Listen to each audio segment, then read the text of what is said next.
Salut à tous, aujourd'hui on se retrouve dans la série des immopreneurs rentables avec Jean. Jean qui est un serial investisseur, c'est vraiment une machine de guerre de l'investissement immobilier. C'est également le cofondateur d'Immorenta, donc qui accompagne des personnes dans leurs projets d'investissement immobilier. Et justement déjà Jean, pour ceux qui ne te connaissent pas, est-ce que tu pourrais déjà te présenter et raconter ton parcours justement?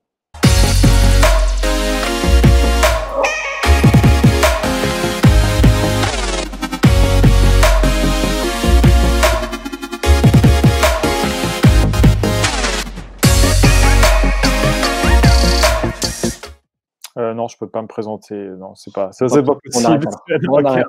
on arrête.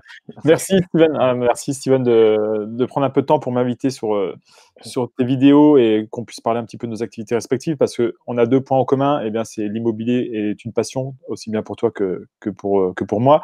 Donc effectivement, je m'appelle Jean, je suis cofondateur d'Immorenta. Je suis un serial investisseur, comme tu le disais. Ça fait maintenant 13 ans que j'investis dans l'immobilier. J'ai 39 ans et mes premiers investissements, j'ai fait beaucoup d'erreurs. J'ai acheté pas comme il fallait, pas aux endroits qu'il fallait, j'ai pas rénové comme il fallait, j'ai pas fait les bons montages financiers. Je savais qu'il fallait que j'investisse dans l'immobilier pour me dégager du temps libre, parce que j'ai vite compris quand même que les grandes richesses souvent passaient par l'immobilier, ou alors à moins d'avoir une idée de génie. Mais vu que j'avais pas d'idée de génie à l'époque, que j'étais pas pas un grand talent ni dans la chanson, ni dans le cinéma, ni dans quoi que ce soit, je me dis il faut quand même que je gagne de l'argent et être indépendant. Et j'ai trouvé que l'immobilier c'était le meilleur des moyens. Donc j'ai commencé par acheter des biens immobiliers. Les premiers c'était pas excellent, j'étais à peu près à l'équilibre, mais j'étais déjà très content et très fier de moi parce que j'avais pas beaucoup d'argent au début. On pourra revenir un petit peu si tu veux plus en détail là-dessus.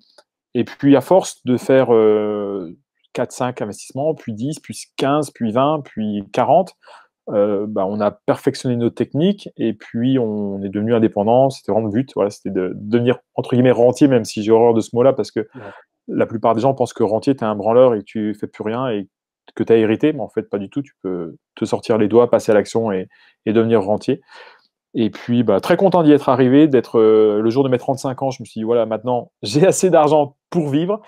Et au bout de 15 jours, eh bien, on s'est un peu fait chier quand même, parce que voilà, quand tu tournes en rond, tu as vite fait de tourner en rond quand tu as eu l'habitude de mettre plein de trucs en place.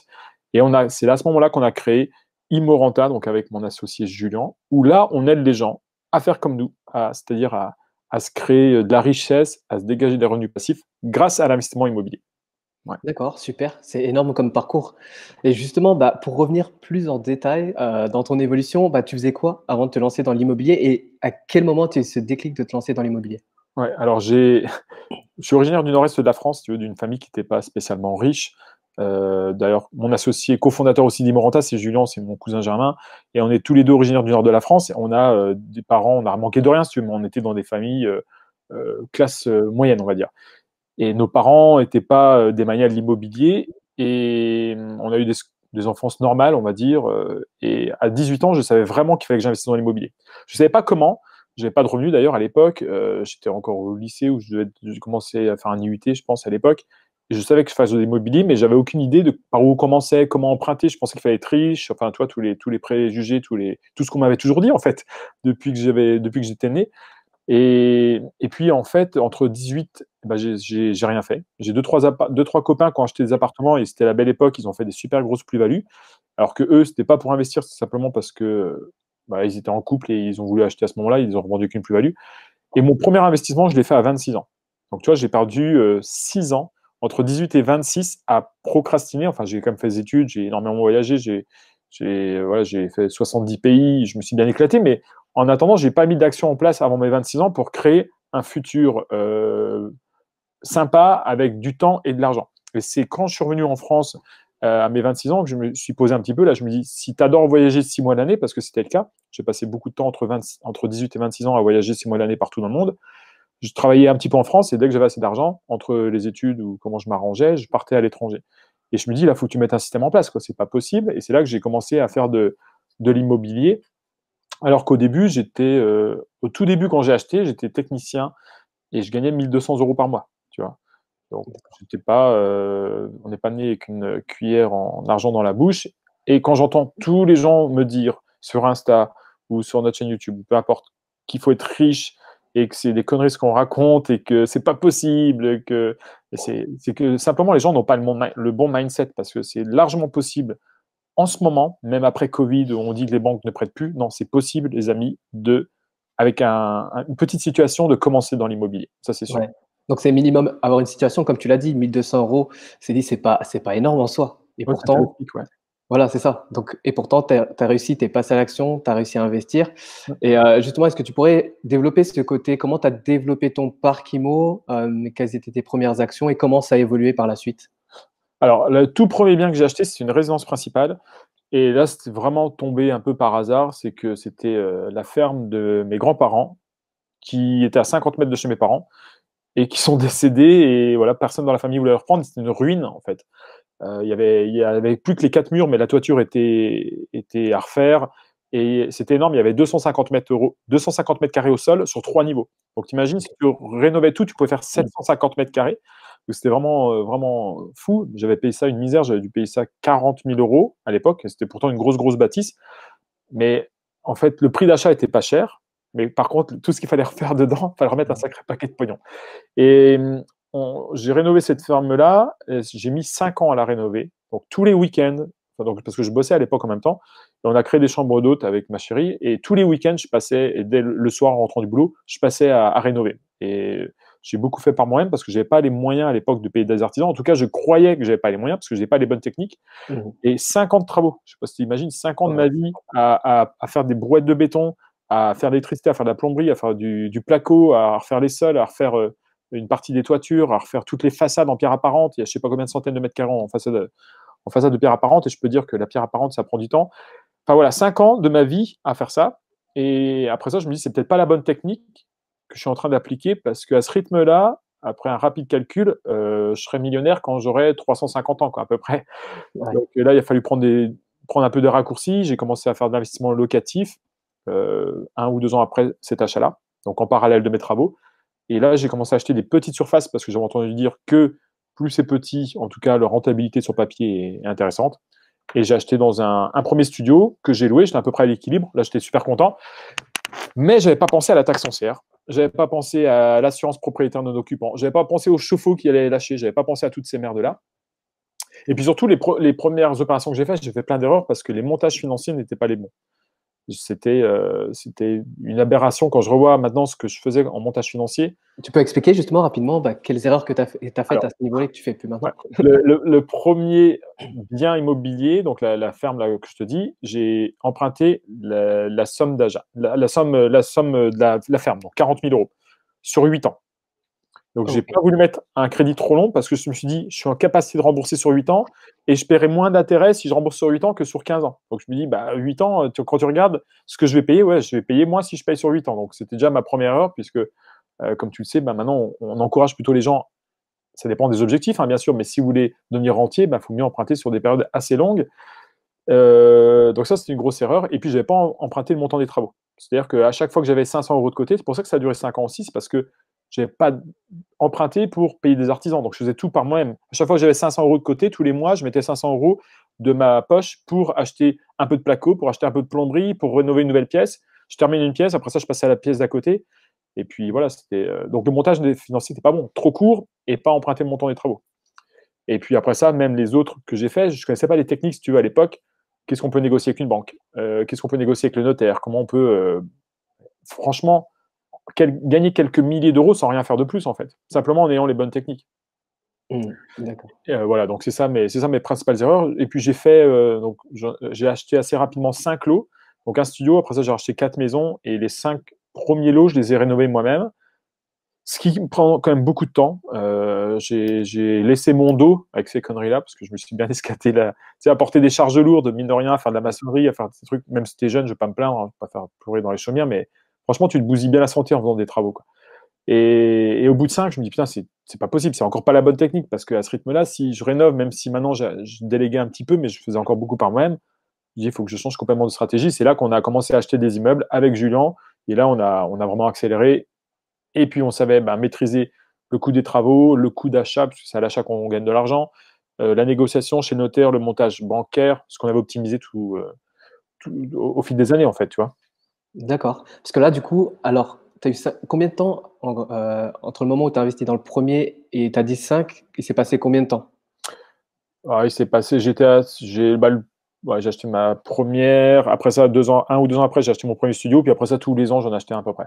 D'accord. Est-ce que tu as été limité à un moment donné? Parce que est-ce que tes revenus ont augmenté par rapport à ton activité ou est-ce que tu as eu justement des contraintes par rapport au fait d'enchaîner les investissements ou pas? Non, j'ai jamais eu de contraintes. En fait, on a les 5 premiers, on va dire, je les ai peut-être fait sur 5, 6 ans. Et après ça s'est vraiment accéléré. Là, à l'heure actuelle, on a une quarantaine d'appart. On est en train d'arbitrer pour pouvoir aller plus gros et pouvoir évoluer. Mais j'ai jamais été bloqué. En fait, tous les compromis que j'ai signés, j'ai toujours été jusqu'à l'acte final. Euh, mais je prenais des projets pas très chers en fait, parce que j'ai pas des gros revenus.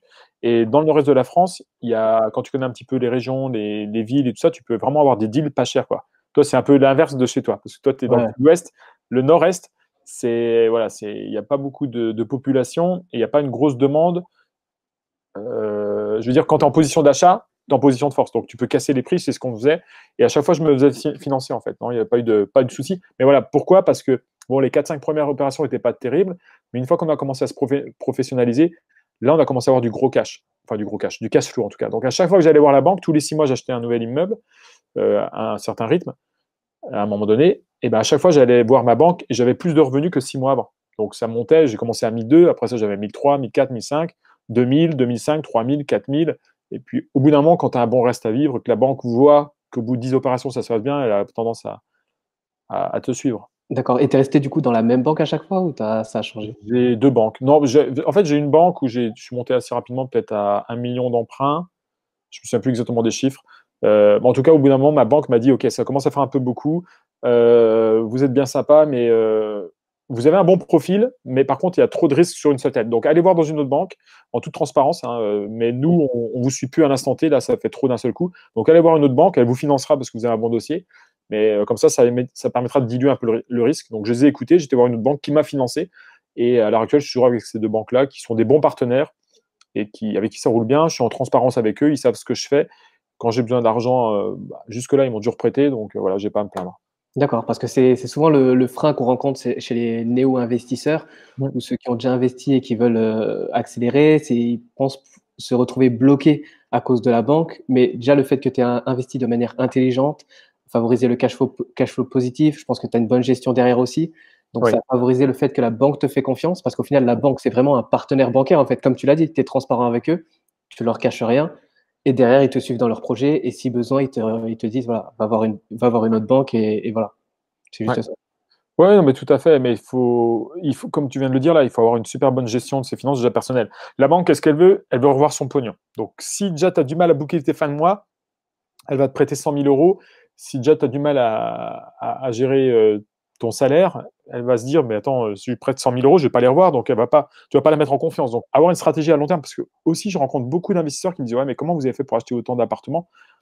Souvent, les mecs se retrouvent bloqués à 500 000, 700, 1 million, peu importe. Il n'y a pas vraiment de maximum comme on pourrait le croire. On peut emprunter 2 millions, 3 millions, ça dépend vraiment de vos ressources. Mais ce qu'il faut vraiment faire, c'est avoir une vision long terme et avoir une stratégie bien claire pour ne pas être bloqué à l'avance. Tu vois. Et beaucoup d'investisseurs, et c'était mon cas aussi au début, hein, j'achetais un petit peu au petit bonheur la chance. En fait, ça, c'est une erreur parce que je pense qu'il faut vraiment avoir une vision claire et précise de où tu veux aller et mettre tes actions en place.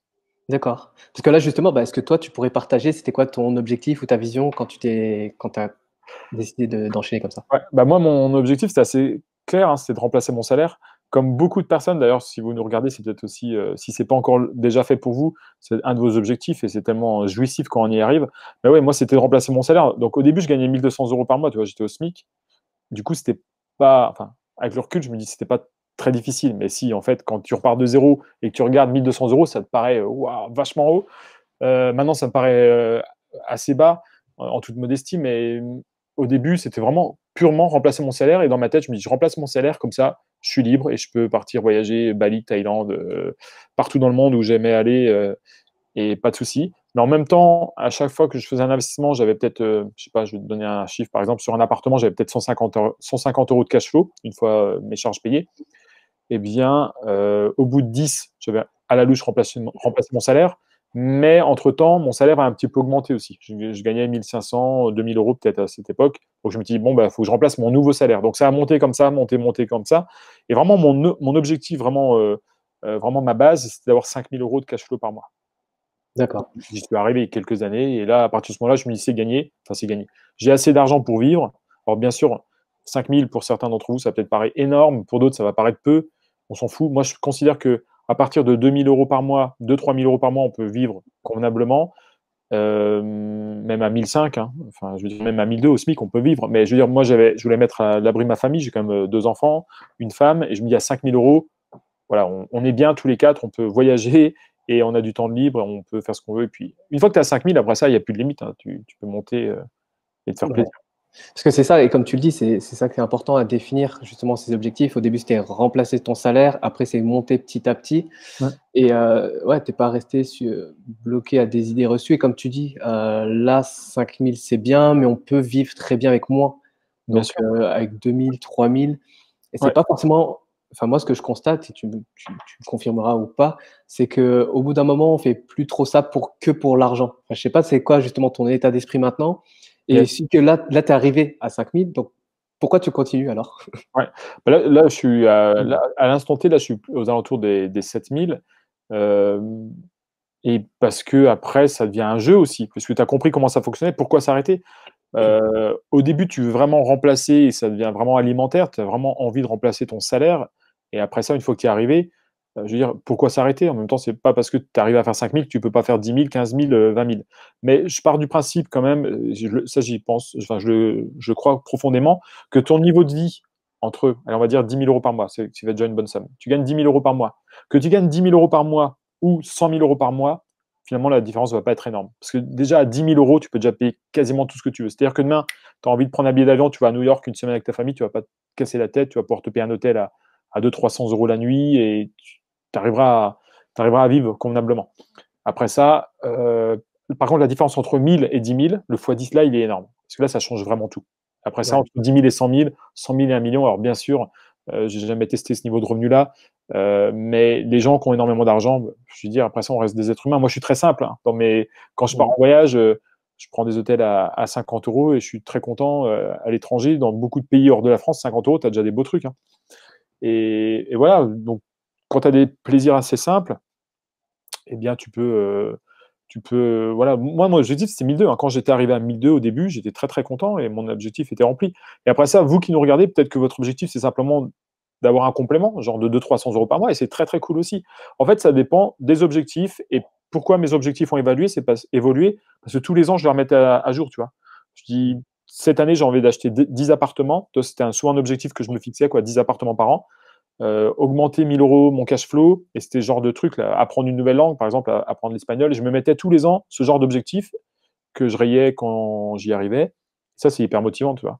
D'accord, mais c'est bien que tu le soulignes encore une fois, ce côté objectif et palier. Comme Mm. on dit, c'est voilà, c'est les paliers qui sont importants. Donc là, ce jour, tu as combien de lots? Parce que tu as parlé d'arbitrage et Mm. tu as combien de lots aujourd'hui et pourquoi tu arbitres? C'est dans quel but alors? Ouais. Alors là, j'ai une quarantaine de lots à l'heure actuelle. Julien, mon associé, a une quarantaine de lots à l'heure actuelle. Et là, on est en train d'arbitrer pour aller chercher des projets plus gros, plus passionnants également. Il y a toujours aussi une différence entre stratégie de cash flow et stratégie patrimoniale. Donc, le cash flow, vous allez investir dans des endroits où ça va dégager du cash, mais où les biens vont peut-être pas s'apprécier en valeur dans le temps. Et à contrario, quand on a des clients, quand on accompagne des clients, par exemple, qui ont énormément de patrimoine, qui sont déjà multimillionnaires et qui veulent faire fructifier tout ça, ils vont peut-être pas chercher une stratégie de cash flow, mais plutôt une stratégie patrimoniale, c'est-à-dire placer leur argent dans des immeubles à valeur sûre qui peuvent éventuellement se développer, comme par exemple Paris, Bordeaux, Lyon, des grandes villes, où là, l'immobilier va avoir tendance à monter plus qu'en ville de province. Donc, c'est deux stratégies différentes et ça dépend vraiment de tes objectifs à l'instant T, de ton niveau de compétence et de ton niveau de finance. Donc, ma stratégie, il y a 10 ans, 13 ans, quand j'ai commencé, c'est plus du tout la même que maintenant. Et j'espère que dans 5 ans, ma stratégie sera encore différente et que dans 10 ans, elle aura encore évolué, quoi. Ça veut dire que, bah, tu vois, vraiment, on monte. À l'heure actuelle, on a besoin d'arbitrer pour aller sur des projets plus gros et, ouais, et mixer un petit peu du patrimonial avec stratégie de cash flow. D'accord, et justement dans tes projets de développement d'investissement, est-ce que tu as toujours investi seul? Est-ce que tu t'es associé? Comment tu as évolué là-dessus? Alors, ça dépend vraiment du projet. On a pas mal de biens en commun aussi avec Julien. mais ça dépend un petit peu de celui qui trouvait la bonne affaire le premier. Si tu visitais tout seul et que c'est une bonne affaire, bah, je l'achetais tout seul. Si lui, il le visitait tout seul, il l'achetait tout seul. Et puis des fois, on visitait en même temps. Je lui disais, bah, moi, je l'achète. Il me disait, bah non, c'est moi qui l'achète. Je lui dis, bon, on prend la tête, on l'achète à deux. Et c'est comme ça que ça se passait la plupart du temps. En tout cas, pour savoir qui achetait. Et puis après ça, bah, au niveau fiscal, forcément, on voyait, est-ce qu'on passait par SCI ou en nom propre. Ça dépendait de l'instant T, du type de bien, est-ce qu'on allait faire du meublé, du nu, combien de temps on allait le garder. Donc là, on réfléchissait au niveau fiscal, mais c'était un autre débat. D'accord, parce que là, du coup, sur votre stratégie, vous mixez, justement, comment vous louez, est-ce que tu peux en dire plus sur le type de Ouais, stratégie, le type ouais. d'exploitation? Alors, il y a des gens, il y a des investisseurs qui se disent, OK, je vais faire qu'un type d'exploitation, qu'un type de stratégie, par exemple de la location courte durée. Il y en a qui prônent que par la colocation, il y en a qui prônent que par les immeubles de rapport, d'autres que par les locaux commerciaux. Je pense que franchement, il y a des bonnes affaires à faire partout. C'est sûr que quand on est débutant, c'est difficile de déterminer une stratégie et de la maîtriser à fond. Donc peut-être quand on est débutant, peut-être se cibler sur une stratégie. Mais une fois qu'on commence à être à l'aise, c'est bien aussi d'étudier d'autres stratégies parce que je pense qu'il faut déjà partir du bien immobilier et puis après ça, réfléchir qu'est-ce qu'on peut faire avec ce bien immobilier-là. Il y a des biens qui vont pouvoir se destiner à la colocation, parfait, grosse rentabilité. Il y a des biens on va pouvoir faire de la location courte durée. Puis il y en a, ça ne va pas être le cas, ça va être de la location à l'année et ça peut être aussi intéressant. Donc, on fait tout, nous, à titre personnel, on fait de la location courte durée, de la location à l'année, de la location meublée, du nu, du meublé. Après ça, on est ouvert, ça dépend vraiment. On a des locaux commerciaux aussi. On est open. Ça dépend du bien, de la situation géographique. Le principal restant que ce soit une bonne affaire. D'accord. Ouais, bah, c'est ça, comme tu l'as souligné, c'est important une fois que ça réponde à une stratégie, voilà, qu'on met en place et parce que c'est vrai qu'on voit aujourd'hui de plus en plus d'investisseurs qui cherchent absolument que le cash flow Oui. et le gain sur du court terme et se penchent pas forcément sur le long terme et c'est là où je vois que, bah, où tu as toute ta valeur ajoutée, c'est le côté stratégique et voir aussi bien sur le court terme, en mixant de la location courte durée, par exemple, avec Mhm. du long terme, avec du meublé, du nu et voilà, faire un mix de tout ça. Donc ça, je trouve que c'est hyper puissant.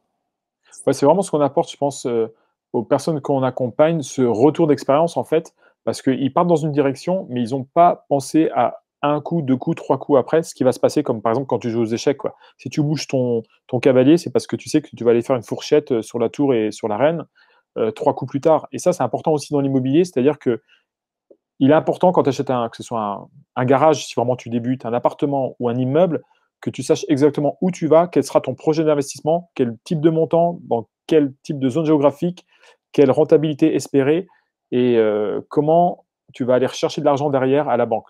Et toujours avoir un coup d'avance par rapport à la banque pour qu'elle te dise jamais non. Ça, c'est hyper important. Je ne le faisais pas au début de ma carrière d'investisseur. Et maintenant, voilà, on a peaufiné ça à titre personnel. Et pour les gens qu'on accompagne, c'est très, très important. En fait, quand tu es un investisseur professionnel, tu passes plus ton temps à faire des montages financiers qu'à faire des travaux. Enfin, faire des travaux, c'est même plus imaginable, bien sûr, mais en fait, tu deviens un homme d'affaires, quoi. Tu passes ton temps à faire des montages financiers, à optimiser des montages financiers, et là, tu gagnes de l'argent. D'accord et justement, ça tombe bien, j'allais en parler de ça, le côté parce qu'on a souvent comme tu l'as souligné, le mythe du rentier qui fait plus rien, qui va passer ses jours à à la plage et tout ça. Mhm. C'est quoi le rôle du coup, maintenant que tu es rentier, c'est quoi ton rôle exactement et comment tu gères ça? Bah, écoute, j'essaie de profiter un maximum de la vie. Quand j'étais jeune, c'est pour ça que je fais de l'immobilier aussi, j'ai rencontré beaucoup de gens dans mon ancien boulot quand j'étais technicien, c'était beaucoup des retraités. Et j'avais beaucoup de clients à l'époque qui me disaient, mais fais pas l'erreur que j'ai fait, j'ai bossé 40 ans pour un patron et j'ai pas vu passer ma vie et mes enfants, je les ai pas vus grandir. Et maintenant, je suis à la retraite depuis un an et j'ai un putain de cancer, quoi. Et ma vie, ben, franchement, je suis trop dégoûté.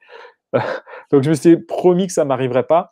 Et c'est pour ça qu'on a fait de l'immobilier, pour avoir du temps libre. Et maintenant, j'ai du temps pour passer avec mes enfants, même si on a quand même l'esprit d'entreprendre. Et c'est pour ça qu'on a recréé Immorenta, parce que c'est notre passion, l'immobilier. Maintenant, on aide les gens à faire comme nous, à développer leur business, leurs investissements de manière intelligente et gagner de l'argent avec du cash flow. Mais je dirais que la plus grande liberté que j'ai, c'est que je ne mets plus de réveil le matin. Je voulais vivre près de la plage, donc c'est une chose que j'ai fait. Je me suis acheté une maison avec une piscine, enfin voilà, un grand jardin. Je réalise mes rêves. Si je veux aller à la plage, j'y vais régulièrement. Je peux aller jouer au golf qui est pas loin. Voilà, je peux occuper mon temps comme je le souhaite. Mais par contre, à mon sens, si tu fais plus rien de ta vie et que tu passes ton temps sur une île déserte à boire des cocktails, tu vas vite te faire chier, quoi. Donc c'est quand même bien aussi d'avoir des projets professionnels. Et c'est ce qu'on fait quand on fait un bon mix. Enfin, en tout cas, moi, ça me convient. Un bon mix entre voilà, investissement, entreprendre, je veux dire, et puis profiter de la vie. D'accord. Ouais, je pense que c'est le compromis parfait parce que derrière, comme tu l'as dit, une fois que tu es arrivé, tu as atteint ton objectif, tu as pas envie de rester là à plus rien faire. Ça, tu t'es vite ennuyé, tu as envie de faire des choses. Quand tu es tombé dans cet engrenage et aujourd'hui, bah, c'est un peu l'immobilier, c'est un peu le ouais, c'est le Monopoly pour toi, quoi. Tu continues d'acheter, Ouais, après ça, ce que tu me demandais tout à l'heure, ouais, pourquoi, c'est quoi ton leitmotiv? Après ça, c'est un peu comme un jeu vidéo, hein, puisque Mmh. j'ai pas non plus 30 millions de valeur nette à l'heure actuelle, hein, mais j'ai de quoi vivre.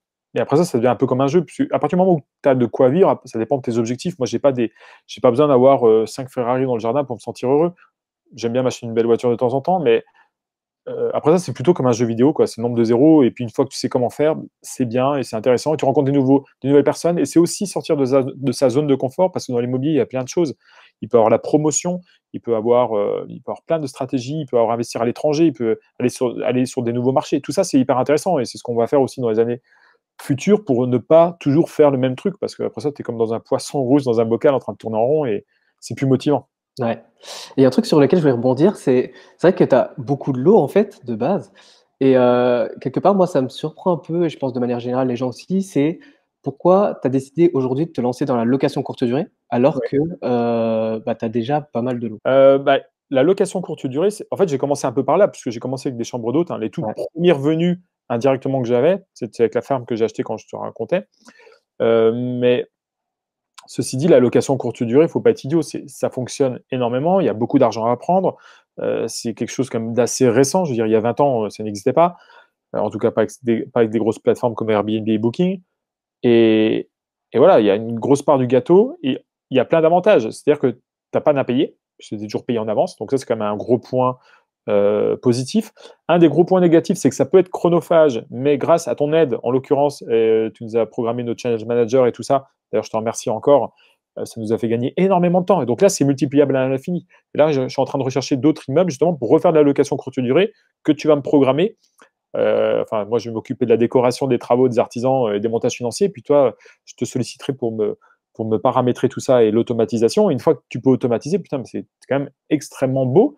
Et puis, sur l'aspect pécunier aussi, c'est extrêmement puissant, puisque quand tu vois que tu arrives à louer des fois, alors c'est pas, ne le prenez pas comme une normalité, mais certaines nuits, sur un appartement, tu arrives à la louer plus de 500 euros.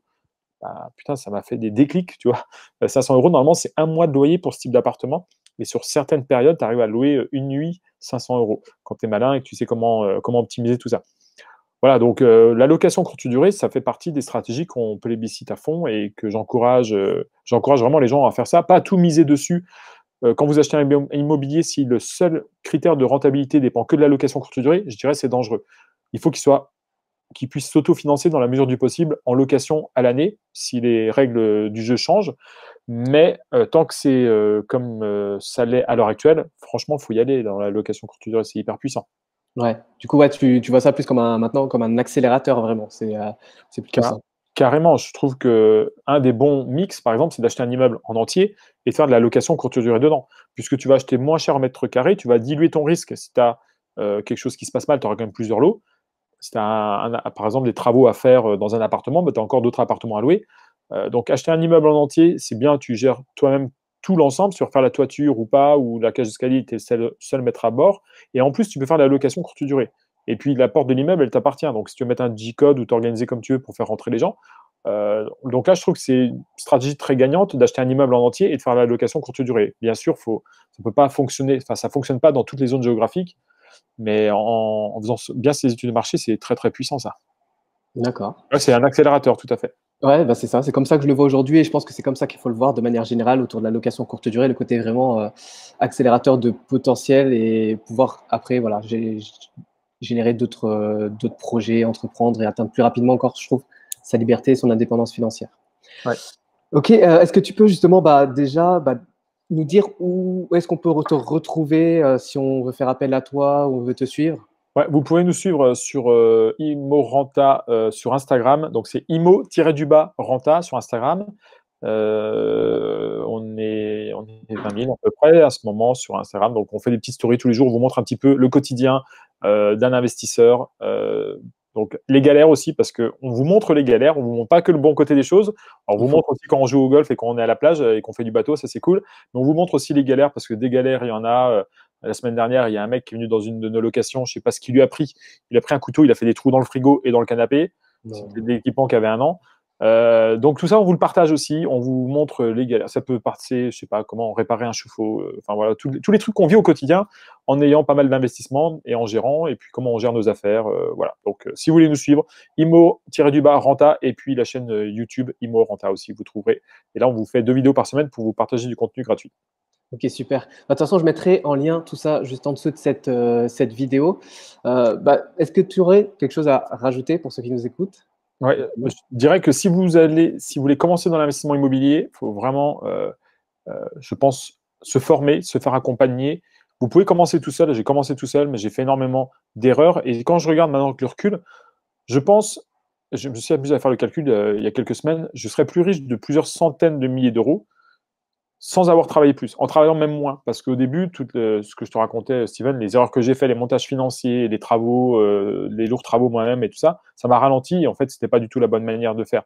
Mais j'avais personne à l'époque qui pouvait me dire, bah non, tu pars dans la mauvaise direction. Donc vraiment, faites-vous accompagner si vous voulez accélérer par des gens qui sont déjà passés par là. D'ailleurs, on a aussi un programme de formation qui s'appelle le Cercle des Immorentiers.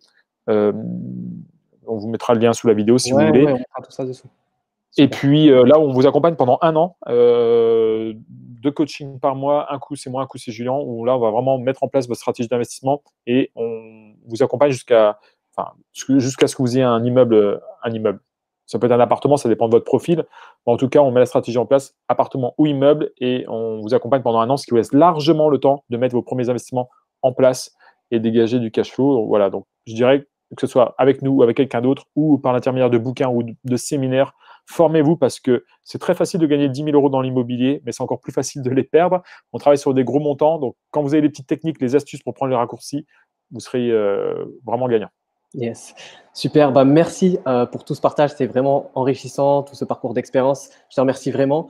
Donc, pour ceux qui étaient présents sur cette vidéo, n'hésitez pas à cliquer sur les liens juste en dessous pour aller retrouver ce que partage Jean, notamment sur son Instagram qui est vraiment puissant. Il partage vraiment pas mal de pépites. C'est cool à voir.